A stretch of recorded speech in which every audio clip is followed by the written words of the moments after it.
ಸ್ನೇಹಿತರೆ ನಮಸ್ಕಾರ. ನಮ್ಮ ನಾಡು ನುಡಿ ಯೂಟ್ಯೂಬ್ ಚಾನೆಲ್ಗೆ ಸ್ವಾಗತ. ಸ್ನೇಹಿತರೆ, ಸುಮಾರು 400 ವರ್ಷಗಳ ಹಿಂದೆ ತಮಿಳುನಾಡಿನಲ್ಲಿ ತ್ಯಾಗರಾಜ ಎಂಬ ರಾಮಭಕ್ತರಿದ್ದರು. ಅವರು ಅತ್ಯುತ್ತಮ ಕವಿಯೂ ಆಗಿದ್ದರು. ಅವರು ಶ್ರೀರಾಮನ ಕೀರ್ತನೆಗಳನ್ನು ರಚಿಸುತ್ತಿದ್ದರು ಮತ್ತು ಕೀರ್ತನೆಗಳನ್ನು ಹಾಡುತ್ತಿದ್ದರು. ಅವರು ಯಾವಾಗಲೂ ರಾಮನ ಹೆಸರಿನಲ್ಲಿ ಮುಳುಗಿದ್ದರು. ಒಮ್ಮೆ ಅವರು ಯಾವುದೋ ಕೆಲಸಕ್ಕಾಗಿ ಬೇರೆ ಊರಿಗೆ ಹೋಗಬೇಕಾಗಿತ್ತು. ಮತ್ತೊಂದು ನಗರಕ್ಕೆ ಹೋಗುವ ರಸ್ತೆ ಕಾಡಿನ ಮೂಲಕ ಹಾದು ಹೋಯಿತು. ಆ ಕಾಡು ತುಂಬ ದಟ್ಟವಾಗಿತ್ತು. ಕಾಡು ಪ್ರಾಣಿಗಳು ಮತ್ತು ದರೋಡೆಕೋರರು ಅಲ್ಲಿ ವಾಸಿಸುತ್ತಿದ್ದರು. ಎಲ್ಲರೂ ಆ ಕಾಡಿನಲ್ಲಿ ಹಾದು ಹೋಗಲು ಹೆದರುತ್ತಿದ್ದರು. ಆದರೆ ತ್ಯಾಗರಾಜರು ಯಾವಾಗಲೂ ರಾಮನಾಮದ ರಾಗವನ್ನು ಹಾಡುತ್ತಿದ್ದರು. ಅವರಿಗೆ ಭಗವಾನ್ ಶ್ರೀರಾಮನಲ್ಲಿ ಸಂಪೂರ್ಣ ನಂಬಿಕೆ ಇತ್ತು. ಭಯ ಎಂಬ ಈ ಪದವು ಅವರನ್ನು ಎಂದಿಗೂ ಮುಟ್ಟಲು ಸಾಧ್ಯವಿಲ್ಲ. ಅವರು ಕಾಡಿನಲ್ಲಿ ಹಾದು ಹೋಗುತ್ತಿದ್ದಾಗ ಇಬ್ಬರು ದರೋಡೆಕೋರರು ಅವರನ್ನು ನೋಡಿದರು ಮತ್ತು ದರೋಡೆ ಮಾಡಲು ಅವರನ್ನು ಹಿಂಬಾಲಿಸಿದರು. ತ್ಯಾಗರಾಜರಿಗೆ ಈ ಬಗ್ಗೆ ತಿಳಿದಿರಲಿಲ್ಲ.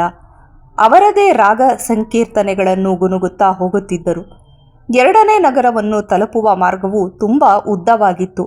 ಸುಮಾರು 2 ಗಂಟೆಗಳ ಕಾಲ ಕಾಡಿನಲ್ಲಿ ನಡೆದು ನಗರವನ್ನು ತಲುಪಲು ಇನ್ನೂ 3 ಗಂಟೆಗಳು ತೆಗೆದುಕೊಳ್ಳುತ್ತದೆ.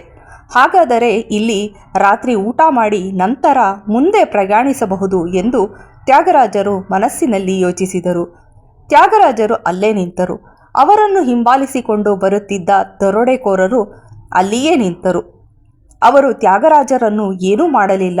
ತನ್ನೊಂದಿಗೆ ತಂದ ಆಹಾರವನ್ನು ಸೇವಿಸುವ ಮೊದಲು ತ್ಯಾಗರಾಜರು ಭಗವಾನ್ ಶ್ರೀರಾಮನನ್ನು ಪ್ರಾರ್ಥಿಸಿದರು ಮತ್ತು ಅದನ್ನು ಭಗವಾನ್ ಶ್ರೀರಾಮನ ಪ್ರಸಾದವೆಂದು ಪರಿಗಣಿಸಿ ಆಹಾರವನ್ನು ತೆಗೆದುಕೊಳ್ಳಲು ಪ್ರಾರಂಭಿಸಿದರು.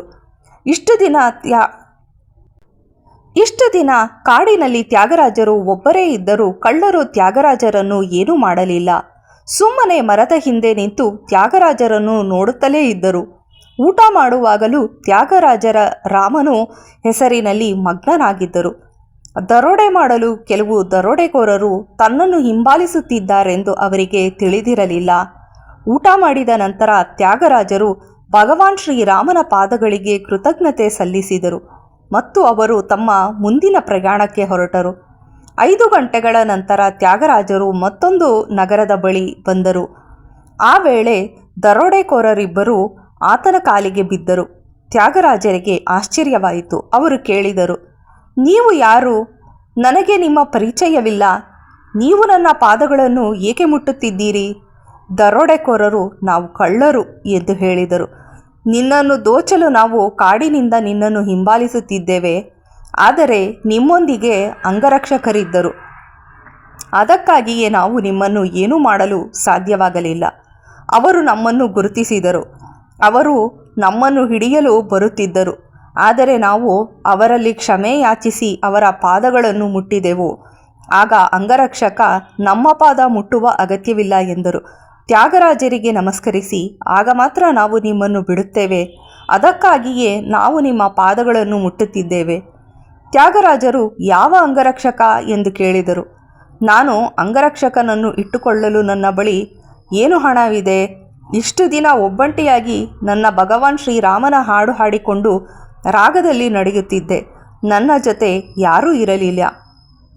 ತ್ಯಾಗರಾಜರು ಅಲ್ಲಿ ಇಲ್ಲಿ ನೋಡತೊಡಗಿದರು. ಅಲ್ಲಿ ಯಾರೂ ಇರಲಿಲ್ಲ. ಕಳ್ಳರಿಗೂ ಆಶ್ಚರ್ಯವಾಯಿತು. ಅಂಗರಕ್ಷಕರಿಬ್ಬರಿಗೂ ಅದೃಶ್ಯವಾಗಿದ್ದರು. ತ್ಯಾಗರಾಜರು ಅವರನ್ನು ಕೇಳಿದರು, "ಆ ಅಂಗರಕ್ಷಕರು ಹೇಗಿದ್ದರು?" ಎಂದು. ಅದಕ್ಕೆ ಕಳ್ಳರು ಹೇಳಿದರು, "ಅವರಿಬ್ಬರು ಹೆಗಲ ಮೇಲೆ ಬಿಲ್ಲು ಮತ್ತು ಬಾಣಗಳನ್ನು ಹೊಂದಿದ್ದರು. ಅವರ ತಲೆಯ ಮೇಲೆ ಕಿರೀಟವಿತ್ತು ಮತ್ತು ಇಬ್ಬರು ಚಿಕ್ಕವರಾಗಿದ್ದರು." ತ್ಯಾಗರಾಜರು ಅಂಗರಕ್ಷಕರ ವಿವರಣೆಯನ್ನು ಕೇಳಿದ ಕೂಡಲೇ ಕೈ ಮುಗಿದರು.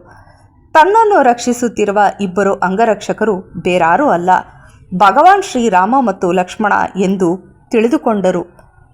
ಆಗ ತ್ಯಾಗರಾಜರು ಕಳ್ಳರಿಗೆ, "ನೀವು ಅತ್ಯಂತ ಅದೃಷ್ಟವಂತರು. ನನ್ನ ಅಂಗರಕ್ಷಕರೆಂದು ನೀವು ಭಾವಿಸಿದವರು ಬೇರೆ ಯಾರೂ ಅಲ್ಲ, ನನ್ನ ಪ್ರಭು ಶ್ರೀರಾಮ ಮತ್ತು ಲಕ್ಷ್ಮಣ. ನನ್ನ ಅಂಗರಕ್ಷಕನಾಗುವ ಮೂಲಕ ದೇವರೇ ನನ್ನನ್ನು ರಕ್ಷಿಸಿದನು. ನಾನು ರಾಮನ ಭಕ್ತ, ಆದರೆ ನಾನು ಅವನನ್ನು ಇನ್ನೂ ನೋಡಿಲ್ಲ. ನೀವು ರಾಮಭಕ್ತರಲ್ಲದಿದ್ದರೂ ಕಳ್ಳರೇ ಆಗಿದ್ದರೂ ಶ್ರೀರಾಮನ ದರ್ಶನ ಪಡೆದಿದ್ದೀರಿ. ಪರಮಾತ್ಮನೇ, ನೀನು ಎಷ್ಟು ಕರುಣಾಮಯಿ. ಇಂದು ನೀವು ಭಗವಂತನನ್ನು ಪ್ರತ್ಯಕ್ಷವಾಗಿ ನೋಡಿದ್ದೀರಿ. ಇಂದಿನಿಂದಲೂ ಇಂದಿನಿಂದ ನೀವಿಬ್ಬರೂ ಕಳ್ಳತನವನ್ನು ಬಿಟ್ಟು ಶ್ರೀರಾಮನ ಭಕ್ತಿಗೆ ನಿಮ್ಮ ಜೀವನವನ್ನು ಮುಡಿಪಾಗಿಡಿ. ದೇವರು ನಿಮ್ಮನ್ನು ಆಶೀರ್ವದಿಸುತ್ತಾನೆ. ತ್ಯಾಗರಾಜರ ಮಾತು ಕೇಳಿ ದರೋಡೆಕೋರರ ಕಣ್ಣಿನಿಂದ ನೀರು ಸುರಿಯತೊಡಗಿತು. ಅವರು ತ್ಯಾಗರಾಜರ ಪಾದಗಳನ್ನು ಮುಟ್ಟಿದರು ಮತ್ತು ಶ್ರೀರಾಮನ ಪಾದದಲ್ಲಿ ತಮ್ಮ ಜೀವನವನ್ನು ಅರ್ಪಿಸಿ ನಿರ್ಧರಿಸಿದರು. ಜೈ ಶ್ರೀ ಸೀತಾರಾಮ್. ಸ್ನೇಹಿತರೆ, ನಿಮಗೆ ಈ ವಿಡಿಯೋ ಇಷ್ಟ ಆಗಿದ್ದಲ್ಲಿ ಲೈಕ್ ಮಾಡಿ, ಶೇರ್ ಮಾಡಿ ಮತ್ತು ಕಮೆಂಟ್ ಮಾಡಿ ಮತ್ತು ನಮ್ಮ ಚಾನೆಲ್ನ ಸಬ್ಸ್ಕ್ರೈಬ್ ಮಾಡಿ. ನಮಸ್ಕಾರ.